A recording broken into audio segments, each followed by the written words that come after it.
Hello दोस्तों, नमस्कार। कैसे हैं आप लोग? उम्मीद करता हूँ आप लोग अच्छे होंगे।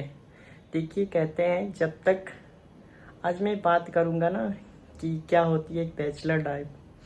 जब हम बैचलर लाइफ में होते हैं, घर वालों की पैसा होती है। सिंपल सी बात है, मम्मी पापा पैसा देते हैं और हम बाहर में रह के स्टडी करते हैं। सिंपल सा फंडा है। लेकिन बात ये होती है कि मम्मी पापा जब तक पैसा देते हैं तब तक हमें पैसे की वैल्यू पता नहीं होती है कि पैसा क्या चीज़ होता है। आता है, हम इंजॉय भी करते हैं और पढ़ाई नाम मात्रा के करते हैं। सिर्फ नाम होता है कि हाँ बीटेक कर रहे हैं, फार्मेसी कर रहे हैं, बीटेक कंप्यूटर साइंस से कर रहे हैं, अनदर बीसीए एमकॉम एमबीए कर रहे हैं। बट उतना हम ध्यान से काम नहीं करते हैं और पढ़ाई नहीं करते हैं। हमेशा हमें तो टाइम से पैसा मिल जाता है क्योंकि किसी चीज़ की तो कमी होती नहीं है।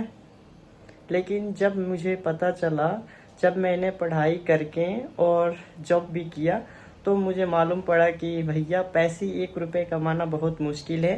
खर्च करने में तो टाइम ही नहीं लगता है।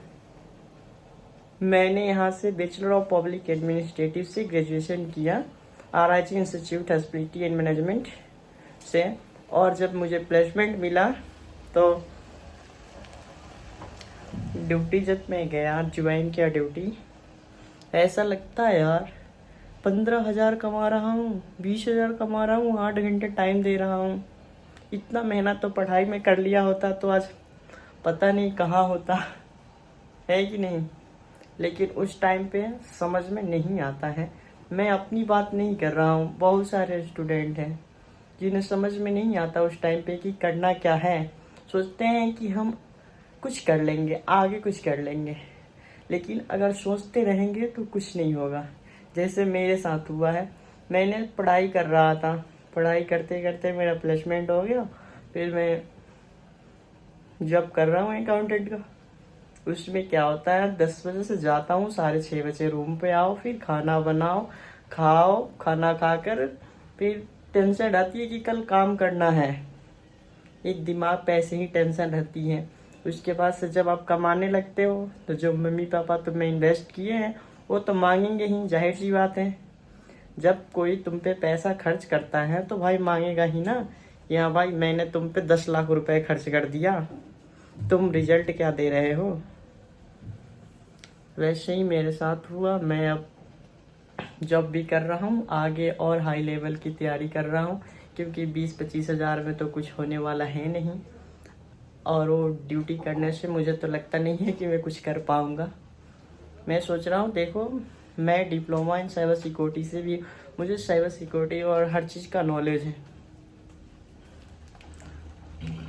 मैं सोच रहा हूँ कि कुछ अपना करूँ और बेहतरीन करूँ ताकि लगे कि हाँ मैंने कुछ अर्न किया, जो हम पे इन्वेस्ट किया गया है उससे मैं पूरा कर सकूँ। भैया अगर घर पे एक फैमिली तो होती नहीं है कि नहीं, 5-6 लोग होते हैं तब परिवार एक बनता है।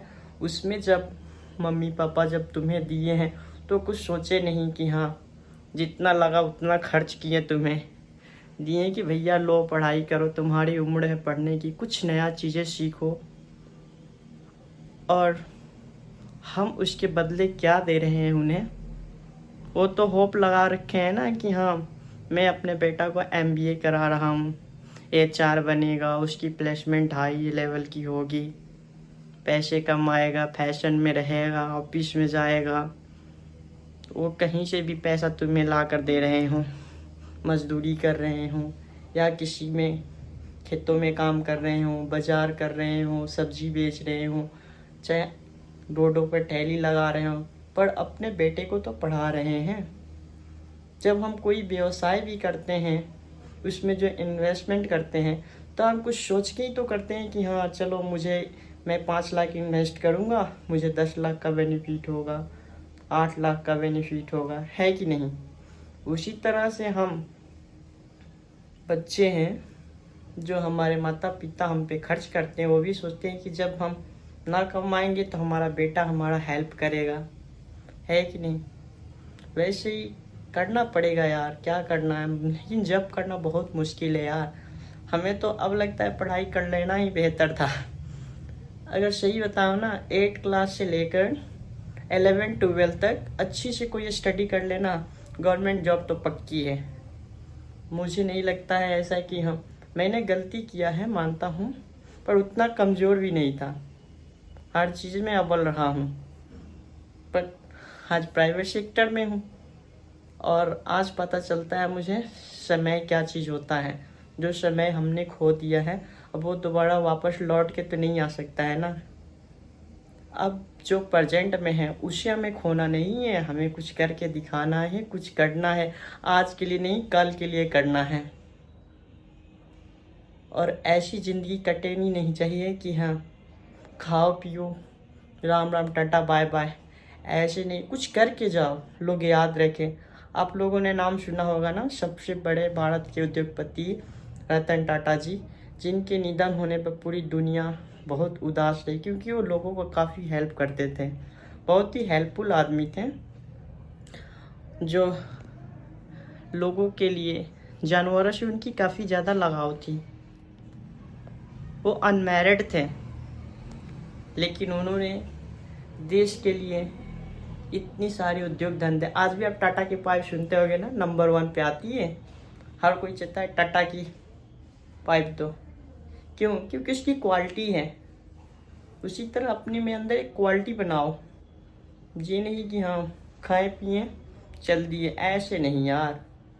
धन तो हर कोई कमाता है, पर उसको दूसरों के लिए भी रखाओ। ये नहीं कि कमाएं अपने में हारा, नहीं भैया। जैसे जो है अपने से जो कमज़ोर है उन्हें हेल्प करो यार, हेल्पफुल बनो, हर किसी की सहायता करो। ये जीवन जो है ना, ये इसलिए नहीं मिला है कि सेल्फिश बनो, दूसरों के लिए भी काम में आओ भाई। जो तुमसे कमज़ोर है उनकी हेल्प करो, और तुम किसी से उम्मीद मत रखो, खुद के ऊपर उतनी विश्वास रखो कि हम कर सकें। ज़्यादातर लोग क्या करते हैं, आज गांव में ऐसे ही तो है, 2 भाई हैं सगे, उनमें पट्टी नहीं है। जब उनकी कार हो जाए, छोटे वालों को लग कहते तेरा भाई कार ले लिया, तू क्यों नहीं लिया। तो ऐसी होती है, हर किसी की अपनी अपनी सोच होती है, पर ऐसे नहीं बनना है यार। आजकल एजुकेशन का ज़माना है, हम लोग शिक्षित हो रहे हैं, हमारे पास ज्ञान है, हम क्यों अनपढ़ों जैसी बात करें।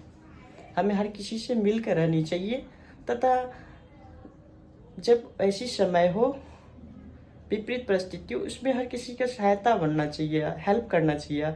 इतनी घमंड भी नहीं रखनी चाहिए कि हाँ मैंने अमेरिका से पढ़ाई किया है, गांव में आया तो गांव के लोगों को हेल्प नहीं करूँगा, उनसे बातें नहीं करूँगा। ये गलत बात है। तो मैं अपने व्लॉग को ही स्टॉप करता हूँ। धन्यवाद, thank you so much. Please आप लोग मुझे सपोर्ट कीजिए, and follow and like and subscribe जरूर कीजिए। Thank you so much.